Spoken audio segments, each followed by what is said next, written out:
que acontece aí é o seguinte, é que as pessoas, umas não conhecem e outras fingem que não conhecem. Eu sei que até a maioria não conhece, mas tem muitos que conhecem, fingem que não conhecem e distorcem. O que acontece é o seguinte, o Vasco, ele teve um problema muito sério no final do século passado, na gestão do presidente Antônio Salles Calçado, que foi um calote do National Bank, na ordem de 12 milhões de dólares, que foi completado com o fim da lei do passe, que tirou do Vasco mais de 60 milhões de reais em direitos referentes ao próprio passe, além do torniquete financeiro aplicado pela Globo entre 2001 e 2002, que começa em função de o Vasco não querer abandonar os títulos do Campeonato Brasileiro e da Copa Mercosul. Então, essa situação levou a um endividamento do Vasco naquele momento que precisava de uma solução. Então, quando o Eurico Miranda ganhou a eleição em 2003, ele resolveu equacionar o clube. Então, o que se devia naquele momento, houve um equacionamento para se dever menos. A ponto de, como eu falei, o Vasco entrou no ato trabalhista, entrou no segundo ato trabalhista. Nesse segundo ato trabalhista, em 2007, novembro para dezembro de 2007, o Vasco, o Fluminense e o Botafogo entraram. O Flamengo estava numa situação periclitante, mas o Vasco, o Fluminense e o Botafogo entraram. O que o Vasco tinha que pagar no ato trabalhista era menos que o Fluminense, era menos que o Botafogo.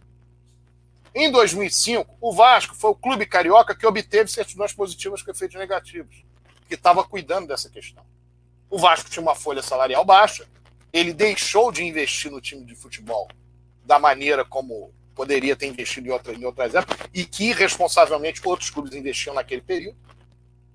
E o Vasco foi deixado em 2008, em junho de 2008, com a seguinte situação: salários em dia, acordos cumpridos, a questão resolvida na time mania no que diz respeito aos impostos, questões inerentes, por exemplo, a acordos de fundo de garantia de impostos, que são acordos de fundo de garantia de valores, que tem a ver com gestão até do Reinaldo Reis, de 1967, 68. Tem a ver com gestões passadas, dos anos 70, enfim. O Vasco conseguiu, naquele momento, foi deixado um time em nono lugar no Campeonato Brasileiro, sem jamais ter caído, sem jamais ter ido para a zona de rebaixamento no retorno, sem jamais ter precisado matematicamente dos pontos das últimas 2 rodadas do Campeonato Brasileiro para cair, num século em que já havia caído o Corinthians, o Botafogo, o Grêmio, o Palmeiras, o Atlético Mineiro e vários outros clubes escapados na última rodada. Era essa a situação do Vasco, com salários em dia, com a venda do Felipe Coutinho, que traria até o dia 30 de julho, um valor que o Vasco recebendo, um valor na ordem de 3 milhões de reais, que o Vasco recebendo já poderia resolver os problemas inerentes ao mês de julho. Lembrando que o Vasco tinha, na época, um custo mensal entre 3 e 3 milhões e meio de reais. Para se ter uma ideia, quando nós chegamos no Vasco, em dezembro de 2014, o custo mensal do Vasco era entre 10 e 12 milhões de reais. É claro, você triplica a dívida, você aumenta incomensuravelmente os problemas. Então, o que houve ali foi uma completa irresponsabilidade. E essas pessoas que estão lá hoje, vários estavam lá dentro, batendo continência para isso, dando apoio a isso, aconselhando, entrando em fundos, emprestando, etc., mas partícipes daquilo. E eles apostavam, porque isso a história vai ter que contar algum dia. Eles apostavam que nós íamos chegar no Vasco e não íamos ter o que fazer. Nós íamos chegar no Vasco com 30 toneladas de lixo a céu aberto, com a base absolutamente degradada no sentido de possibilidade de fazer novos negócios, com o patrimônio destruído, com o Vasco em terceiro lugar na segunda divisão, sem ter sido líder do campeonato da Série B, rodada alguma de 2014, com problemas de calote a posto de gasolina, calote a serviço dos mais comezinhos, devendo 10 milhões de reais a SEDAI, não devia um centavo, devendo 10 milhões de reais a SEDAI, sem crédito no mercado, com a Caixa Econômica Federal sem querer ver a cara do Vasco, com produto licenciado sem poder fazer nada, porque o produto licenciado já tinha sido recebido o dinheiro antecipadamente. No que diz respeito à questão lá das mensalidades, o Vasco não podia fazer um programa sócio-torcedor porque já tinha um contrato, já tinha recebido, só podia fazer em novembro de 2015, sem um centavo para receber da Rede Globo naquele ano e no ano subsequente, praticamente todo. Sem nenhum tipo de saída plausível se não fosse o fato de quem entrou lá ter contato, ter condição de fazer dinheiro, ter condição de trazer gente para ajudar. Então, eles apostavam no completo fracasso da gestão do Eurico Miranda para voltarem. Como não aconteceu, eles começaram a mentir, distorcer, começaram a tentar sabotar. Houve advogado ligado à chapa amarela que foi lá buscar o Vasco sair do ato trabalhista para ver se prejudicava, porque não tinha motivo para pedir aquilo.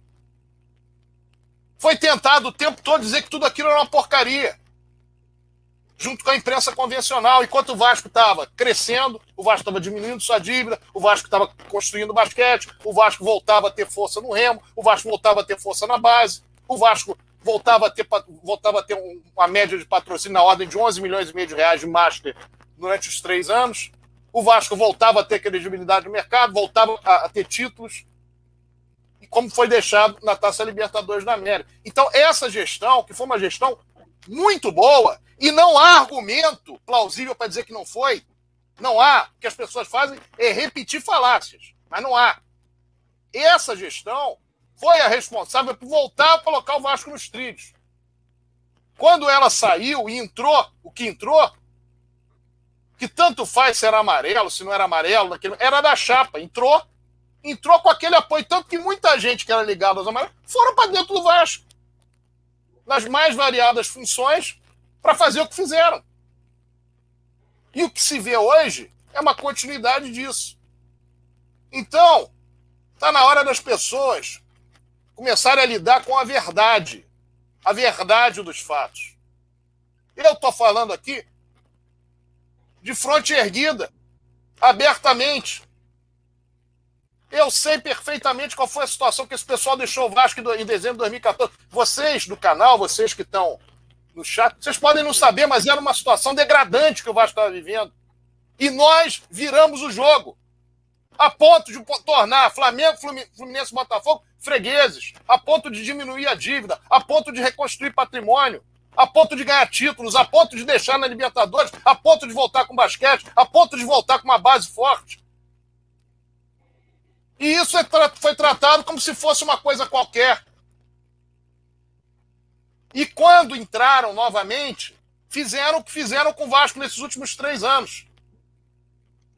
E agora aparecem como se fossem um monte de inocentes. Quando são todos partícipes desse problema que causaram ao Vasco nos últimos 12 anos. Todos são partícipes. Todos. Ou por apoio, ou por manifestações, ou por dentro do clube fazer o que fizeram. Todos são culpados. Todos fizeram mal ao Vasco nesse sentido. Nas suas mais variadas funções e no apoio daquilo que não tinham que apoiar. E contestando quem estava, de fato, tentando reerguer o clube. Então, não adianta vir com conversa fiada. Conversa fiada para enganar trouxa. Tem que dizer, eu errei, eu fui lá, entrei, fiz besteira, não participei do princípio da continuidade administrativa por uma razão política, estou aqui ligado, estou dentro, o Salgado, eu errei, fui confiar em Roberto Dinamite, porque falou, lá em 2013 falou, isso aqui é uma gestão incompetente, mas foi lá e emprestou. Não falou publicamente, mas disse, sabe que disse. Mas participou daquilo. Achou ótimo aquele golpe lá em 2008. Quando o Eurico Miranda ganhou as eleições em 2006 e arrumaram uma forma de fazer com que aquilo não valesse, com quase 500 votos de diferença dele para o Roberto Dinamite. E de lá para cá, os problemas que estão vindo para o Vasco, os problemas que aumentaram, que cresceram no Vasco, dizem respeito a isso. Vão lá e falem desse período de 2014, 2017. Destrinchem o período. Não é pegar o detalhe, essa coisa aqui desses 5% não foi feito, esses 10, dos 100%, 90% foi feito, vamos focar aqui nos 10 que não foram feitos. Até porque isso é uma atitude anti-vascaína. Você não reconhecer é anti-vascaíno. E mais, quem administrou o clube morreu, não é mais candidato. Mas é preciso dar mérito a quem tem mérito. E também dar mérito a todos aqueles que brigaram naquele período para reerguer o Vasco. Porque não foi fácil. Eu não sou dos mais Eu era vice-presidente do Conselho Deliberativo. Não era dos mais atuantes, fazia lá minha participação, mas eu vi o que as pessoas se esmeraram em brigar pelo Vasco. E o lugar em que o Vasco foi reposto, porque o Vasco foi deixado na Taça Libertadores da América. 1 ponto atrás do Flamengo.